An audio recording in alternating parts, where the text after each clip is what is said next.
For Telesur, I'm Cody Weddle in Caracas, Venezuela. The world is watching Scotland today to see if the United Kingdom will continue its union or whether the Scottish people vote for independence from the monarchy. Scottish leader Alex Salmond, Gordon Brown, and Alistair Darling cast their votes earlier today, along with millions of others living in the country. Scotland has remained a member of the UK for 370 years. Those in favor of independence want full control of national and economic policies, while those against it feel that the union with neighboring England and Wales is better for the small nation. The polls close at 10 local time tonight. And to the U.S. and Washington, where President Barack Obama has thanked Congress for voting to arm and train Syrian rebels. Congress approved a bill Wednesday amid criticism that arming militants in Syria risks helping the Islamic State, a group the U.S. has vowed to destroy. Obama praised congressional unity despite that 156 lawmakers who opposed the bill. Meanwhile, U.S. Secretary of State John Kerry was met by anti-war activists during a hearing in which he vowed to not commit U.S. ground troops to the fight. Yesterday, demonstrations for and against proposed changes to the labor code occurred in Quito. Our correspondent Liz Sherpius brings us more from the ground. Thousands of people took to the streets yesterday in Quito to participate in demonstrations in favor and against proposed changes to the 1948 labor code. An opposition march organized by trade unions and indigenous organizations and a celebration in front of the presidential palace occurred. We're protesting against anti-worker policies that the government is implementing, against various laws that have been putting the Ecuadorian people at risk. In this way, we're mobilizing today to demand the government puts forward a work code that benefits the weakest, which in this case are the workers. While the proposed changes have yet to go through the National Assembly, the opposition took to the streets in what they perceived to be new conditions unfavorable to workers and limiting strike. And at Plaza San Francisco, they clashed with police.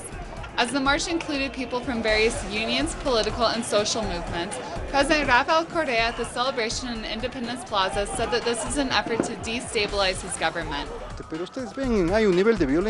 As you can see, there is a certain level of violence here. We can't say that they are all infiltrators. We're not talking about people that are crazy or euphoric for aggression. We are talking about criminals. Proposed changes to the labor code would give new rights to homemakers, people working in the transport sector, and sex workers, among other professions, so they can access the social security system. It also gives greater protection to traditionally excluded and vulnerable groups such as women, Afro-Ecuadorians, the disabled, and LGBT workers. And thanks to Liz. Colombia's Senate chamber was the scene of verbal jousting yesterday during a much-anticipated debate discussing the links between politicians and paramilitaries. The debate focused on former president and current Colombian Senator Álvaro Uribe's ties to extrajudicial police forces in the South American country. Senator Iván Cepeda led the charges against Uribe. Uribe then stormed out of the Senate chambers to file a complaint with the Supreme Court. Uribe later returns to deny his family's links to paramilitary activities and human rights abuses. In Peru, a congressman has uncovered direct interference by the Coca-Cola Company in the internal democratic affairs of the country. It's a revelation that could affect the livelihood of Lima's residents. Congressman Manuel Damer discovered how a law proposal approved by the executive branch of the government and benefiting the transnational Coca-Cola was copied literally from a petition by this corporation without the proper studies into the matter or democratic process. Todos fueron incorporados directamente en el proyecto. Everything was incorporated into the bill that the executive approved through the Ministry's Council, and it was then sent to Congress. Then I pointed it out, showing that both documents were a copy, and when I showed it, it became a scandal. Al mostrarlo se armó un escándalo. The bill, now referred as the Coca-Cola Bill, would save the corporation close to $3 million in zoning taxes paid to the city of Lima.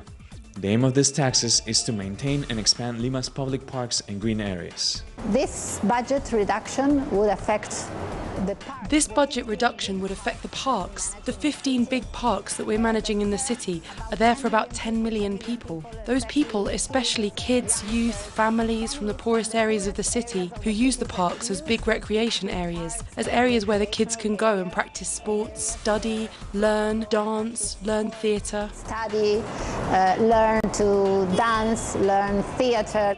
Such interference by Coca-Cola Company is an example of how private lobbies from large corporations seem to have a strong influence in the Peruvian government, and how insidious such lobbies are for the lives of Peruvian citizens. Rael Mora, Telesur, Peru.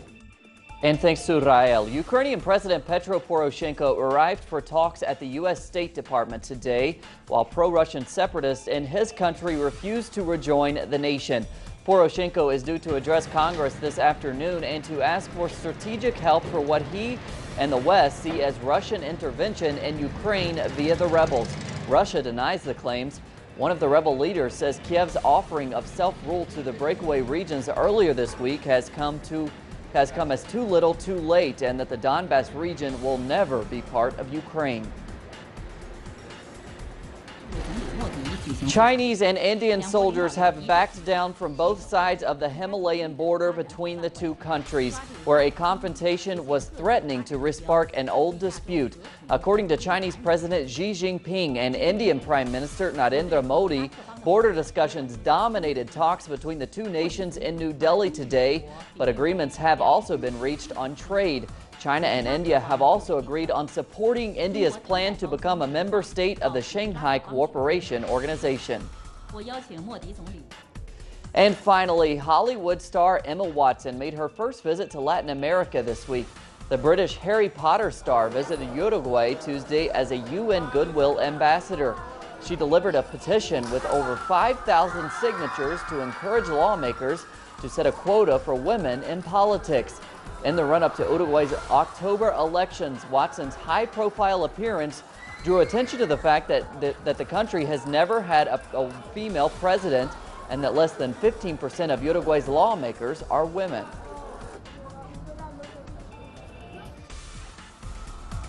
More on those stories and others at our website, telesurtv.net/English. For Telesur English, I'm Cody Weddle. Have a great day.